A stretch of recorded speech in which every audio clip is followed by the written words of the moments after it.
The next is on fraud investigation.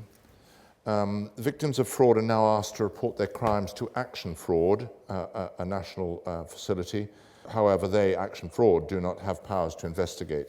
How are such offences investigated? What level of service should the public expect when they report a fraud offence? Is every reported fraud offence investigated? Please, Chief.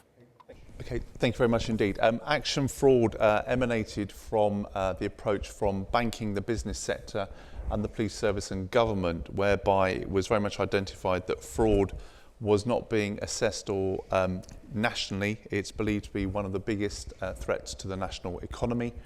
And Action Fraud, the police lead for that is Commissioner Adrian Leppard from the City of London Police, and it's particularly of interest to the City of London Police and supported by government. What Action Fraud allows is that victims of fraud are asked to report their crimes of fraud and offence under Misuse of Computers Act to Action Fraud. Now, Action Fraud will then collate and assess and will decide on a desktop base whether there is sufficient to take forward to investigation. So it is all frauds are investigated in terms of a desktop assessment as to whether they are solvable, scale, proportionality, but also the benefit of a national assessment is that we can see whether particularly computer fraud here in Cornwall actually links to a computer fraud in Manchester or another one in Cumbria, which we as a force would never have had that capability. If it is felt that there is benefit in further investigation, absolutely the question is right. Action Fraud can investigate no further other than a desktop and can refer to either further covert or overt bodies to investigate. At the very highest level, some of these frauds will go into the National Crime Agency, but the majority will be referred to individual forces.